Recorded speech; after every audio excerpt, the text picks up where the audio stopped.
Prepare for war. On the heels of our horrific loss in Afghanistan, Sniffy Joe is wanting war now with Russia. And he'll get it. He'll get it. Deafening drumbeats for war. Biden sends more U.S. troops to the Ukraine border. 101st Airborne deployed. 6 destroyers are going to the Mediterranean seas, and F-35 squadrons are going to the UK. A slow motion buildup to a hot war with Russia is happening. The NATO and Western alliance motive for the war is clear, which we'll get into in just a second. The question is not if now, but when. All right, so first, the U.S. is moving troops from the 101st Airborne into Europe for the first time in 80 years. Here's the colonel who's, I guess, he's the deputy commanding officer for operations, the 101st, in a pre-deployment briefing. We're going to check the Russian influence, and we're going to impact the Russia's decision-making process for the next 10 to 20 years. So he's basically saying the 101st will be there for 20 years.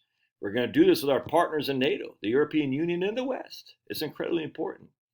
Then the commanding officer of the Major General, the commanding officer of 101st Airborne, said, since D-Day, 101st has been repeatedly answering the nation's call in every major conflict.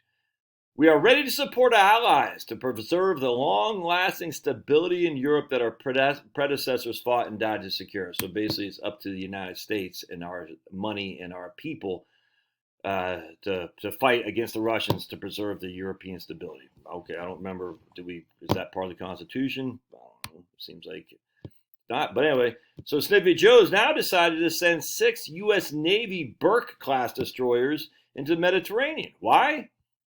To provide air defense missions and the ability to launch cruise missiles deep into Russia. Biden says, in Poland, we're going to establish a permanent headquarters for the U.S. 5th Army Corps and strengthen our U.S. native alliance on the eastern flank. We're going to maintain additional rotational brigade, which is about 5,000 soldiers, headquartered in Romania. And we're going to enhance our rotational deployments in the Baltic states.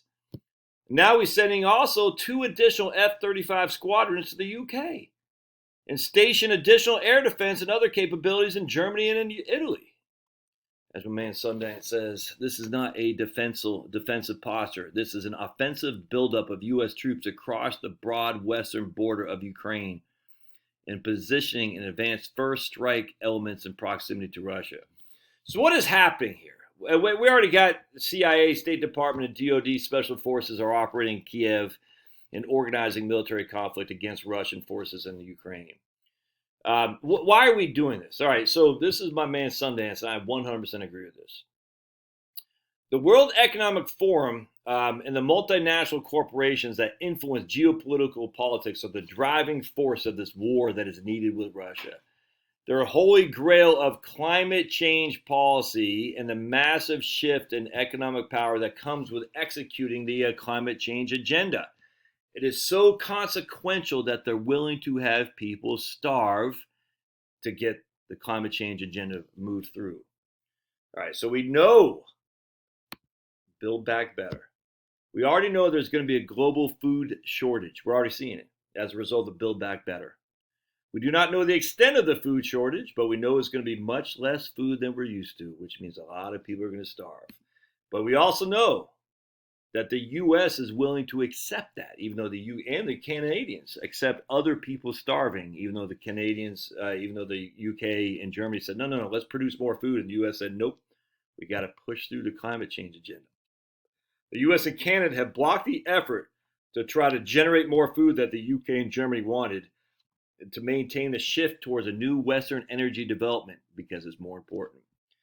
All right, so let's take a look. We're going to see. So why is this happening? So we're going to come down here.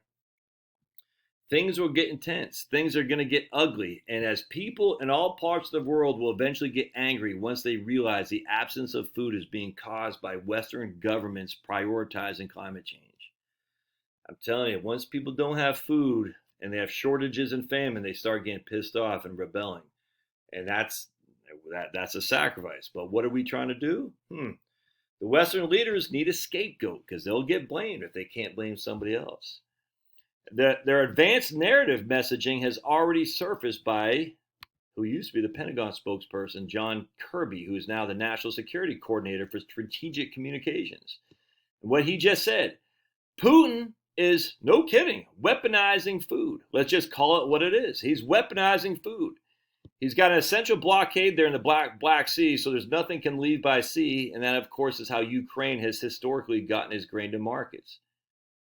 It's not coincidence that Kirby was moved from the Pentagon to the National Security Council of Communications at the White House. His prior move to the White House is much related to what has come as the 101st Airborne deploying. Yep. Notice how the looming shortage of food is being blamed on Russia and Putin. He's weaponizing food, says Kirby. This is a significant and telling advanced narrative. He's saying that we need to have this war with Russia to free up the food that Putin is weaponizing. The collective Western leaders positioned by the NATO talking points are going to justify war against Russia as a needed fight to stop the global food crisis from worsening, even though who caused it? It's us. They will claim it's Russian who disrupted the world energy production. That's what they're doing. Putin's tax on energy. Putin's tax, because Putin basically passes laws that affects America. NATO and the Western Alliance will claim Putin is the reason why food fertilizer is in short supply. They'll claim that Putin's war in Ukraine is the source of global energy, food, and subsequent economic crisis. And just like Putin has been blamed for higher energy and gasoline prices, he'll be blamed for starving millions of people. The war against Russia will be justified as the war to stop Putin from creating mass starvation. If you cannot see how this is being constructed through all the sublink citations to sources above, I cannot lay this out more clearly. A war with Russia is not a matter of if anymore, it's a matter of when. So then I'm reading this, and that's freaking scary. Iron Curtain 2.0. The U.S. is establishing a military base in Poland, and NATO is increasing its high alert troops from 30,000 to 400,000. America will deploy thousands more troops to Europe along with fighters, air defenses, and ships.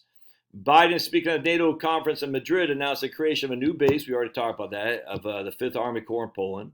With 2 more squadrons going to the UK. Meanwhile, NATO formally invited Finland and Sweden to join the alliance after Turkey dropped its opposition because we're going to be able to sell F-16 fighter planes to Turkey now. It comes after the alliance chief of NATO yesterday announced that NATO's high alert forces are going to increase from 40,000 to 300,000, which can be quickly sent into battle. The question is, how are these 400,000 troops going to be armed when NATO is already running out of ammunition after sending its existing stocks to the Ukraine military? Too bad the greater part of the manufacturing capabilities of the arsenal of democracy was moved to China and Russia and Mexico, while the equality of labor forces declined precipitously since 1940. Yep. Anyhow, this puts the ball squarely in the Sino-Russia court. Even though time is on their side, it might make more sense to get things rolling before NATO actually finishes its mobilization. My guess is that Russia would prefer to let China make the next move and open up the second front before it strikes NATO directly. I completely agree. But the war spreads to Asia. NATO is attempting to bring Japan, South Korea, Australia, and New Zealand into its underpowered alliance. NATO should stop looking for imaginary enemies in the Asia Pacific and never be allowed to set up a version of the bloc in the region, China's envoy to the UN has said. We firmly oppose certain elements clamoring for NATO's involvement in the Asia Pacific region. Why is NATO involved in the Asia Pacific region? That's what one of the guys at China said at the UN Security Council. The diplomat's statement came after Japan, South Korea, Australia, and New Zealand were invited for the first time to attend the NATO summit in Madrid, Spain. John Kirby, there we go again, said last week that the participation of the 4 nations was not an attempt to forge an Asian version of NATO, but an indication of the linkage of global security between Europe and the Indo-Pacific. And India's not... Translated, not attempt to forge a NATO version of Asian version of NATO. They're going to bring their Asian something into NATO. This is complete nonsense. All 4 states don't even begin to counterbalance the military and economic weight of China. But it could be worse. They could be invited to the island of Taiwan to join NATO. We could say, Taiwan, why don't you join with us? And China is clearly not happy. As a product of the Cold War, the world's largest military alliance, NATO has long clung to the outdated security concept and become a tool for certain for a certain country to maintain hegemony. This is China's foreign ministry just 2 days ago. NATO directly caused and continuously strengthened Europe's security dilemma, and the outbreak of the Russia-Ukraine conflict is a manifestation of disastrous consequences. Facts have proven that the extreme pursuit of absolute security under the name of collective defense will eventually lead to confrontation. Yep. In other words, NATO is by no means an antidote to Europe's security crisis, but poison. If anyone spreads such poison to East Asia, which is called the oasis of world peace and development, the behavior is insidious and appalling. In any case, NATO cannot change the nature of being a military and political bloc. Its very existence poses a threat to world peace and stability, says the China. The most significant thing about NATO's expansion in the South Pacific, other than the fact that the U.S. military is now observably preparing for direct military conflict with both Russia and China at the same time, is that the Philippines were not invited, presumably to avoid the humiliation of having the invitation declined. This suggests that the Philippines are continuing to exit the U.S. orbit and will side with China once the war actually comes to the Pacific. And, I mean, what's going on with India? Does anyone seriously still believe this is just about Ukraine? All right, so one of the benefits of living over here is that we don't have to worry about this for the most part affecting us, which is why the warmongers a lot of times come from this side of the Atlantic, because we're not going to be affected for the most part. There's not going to be vast bombings and invasions and stuff. I mean, who knows? I can't believe this, man. But if you look at history, does that mean you have the markets? No. The stock markets did pretty well in World War II. I did a video on that just a couple of days ago. It's frustrating. It's frustrating. We had peace at our just a couple rogue counties because of Trump's reliance on Pence, who relied on Birx and freaking Fauci, and a couple rogue counties, and then Trump loses, and this is the result of it. It's completely by design. It's sad.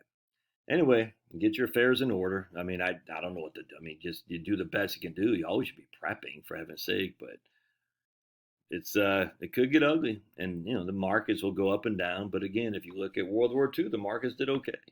They did, man. And I don't know if this will be. I don't know. We only have one incidence of that, so we don't have enough N in terms of do we have enough. We don't have any statistic probability to say this will happen again. We don't have enough. We don't have a big enough sample size. Our sample size is literally one, but that one did fine. Yeah. All right. Love to hear your thoughts. We'll see you